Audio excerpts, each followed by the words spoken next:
आपका है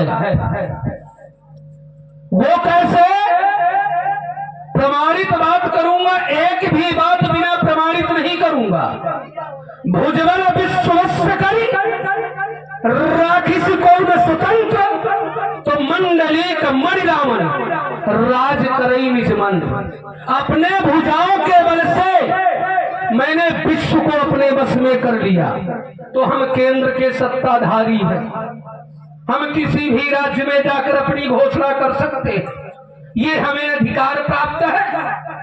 और तुम्हें ये अधिकार प्राप्त नहीं है क्योंकि तुम राजी नहीं हो, मृदंग वादक हो। तुम मृदंग वादक हो तो वो काम करो, लेकिन हमें घोषणा करने का अधिकार है। दूसरी बात आपने कही कि प्रतीक्षा करनी पड़ेगी, तो मेरे पहले और किसी ने देखा है, तो जब उसने देख लिया तो मैं कह रहा हूं कि वो माई कलाल सामने आए। मेरी बात को भी आपने समझा नहीं। मैं वो कह रहा हूं कि वो माई कलाल सामने आए, तो आता क्यों नहीं? इसलिए मेरी घोषणा है वो माई कलाल सामने आ जाए, मेरा विरोध खत्म। चलिए, बहुत सुंदर। अरे भाई, युद्ध क्षेत्र में वही लड़ेगा जिसका बड़ा कलेजा है, बातें उतनी वही करेगा जिसके जितना भेजा है। अब बिना भेजा वाला होगा तो क्या करेगा? बिना भेजा वाला होगा तो क्या करेगा? प्रथम बिंदु आपने कहा भुजबल विश्वस्य करी राक्षसी कौन स्वतंत्र, मंडलीक मणि रावण राज करे निज मंत्र।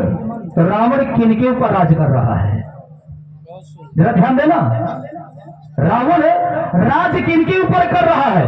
ब्रह्म सृष्टि जहां की तनुधारी, 10 मुख 10 वर्ती नर नारी, ब्रह्मा की सृष्टि तक जहां तक तनुधारी है नर नारी, तो वहां तक तो तुम्हारा राज्य है। लेकिन ये धनुष किसका है? ये धनुष किसका है? ये धनुष है भगवान शंकर का। यदि भगवान शंकर के ऊपर तुम्हारा अधिकार हो तो मैं दोनों हाथ उठा करके स्वीकार करता हूं। ये धनुष है भगवान शंकर का। दूसरा बिंदु आपने कहा वो माई का लाल बाहर क्यों नहीं आ रहा? यही तो मैं समझा रहा हूं आपको कि समय का इंतजार करो, समय की प्रतीक्षा करो, वो खुद में खुद देखने के लिए मिल जाएगा। कब?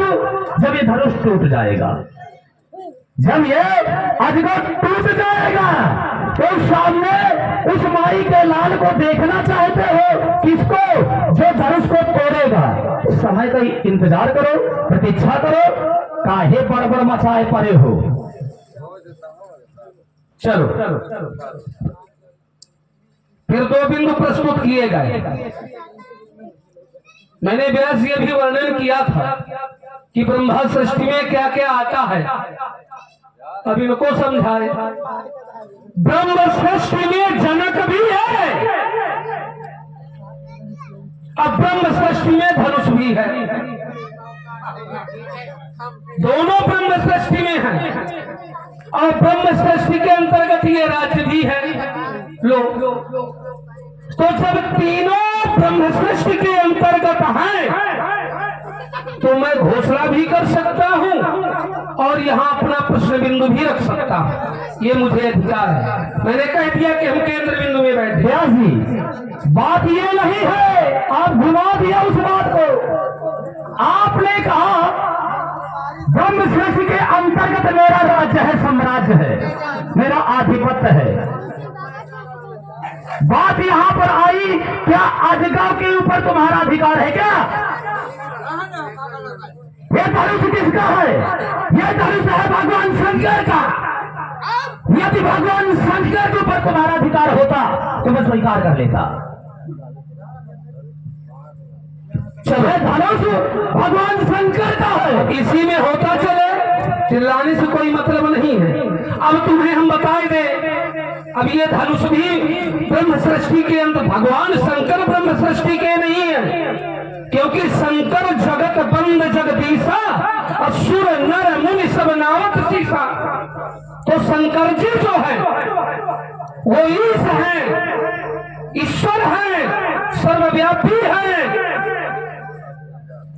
और ये जो सृष्टि है धनुष की बात है, तो ये धनुष ब्रह्म सृष्टि के अंतर्गत है। क्यों? क्योंकि इसकी रचना किसके द्वारा हुई? विश्वकर्मा के द्वारा, विश्वकर्मा जी के द्वारा। हाँ, अब सुन मान लीजिए, मान लीजिए ब्रह्मा जी ने विश्वामित्र जी की रचना की। ध्यान देना मेरी बात पर।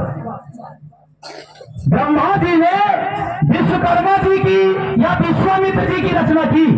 अब विश्वामित्र जी इस जगत में आकर के खुद स्वयं रचना कर दिया, तो क्या ये स्वीकार कर लिया जाएगा कि ब्रह्मा जी ने रचा है? विचार करिए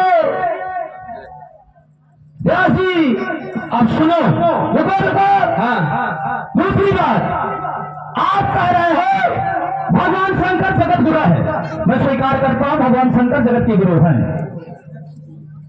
परेशानी होना चाहिए तो भगवान शंकर को परेशानी होना चाहिए, तो भगवान शंकर के परिवार वालों को, भोलानंद को, गजानन को, उनको परेशानी होना चाहिए।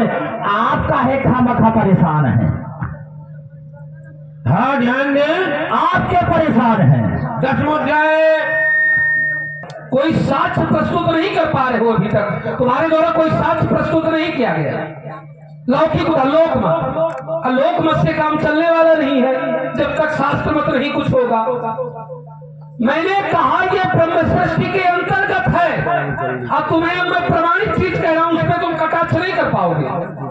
दुख सुख पाप पुण्य की निराती, साधु असाधु, सुजाति कुजाति, दानव देव, ऊंच और नीचू, अमीर सजीवन माहुर मीचू। माया ने 20 मुद्राएं श्री रामकेश यादव, 10 मुद्राएं दोनों अभिनेता को समर्पित कर रहे हैं। बहुत बहुत स्वागत। 25 मुद्राएं श्री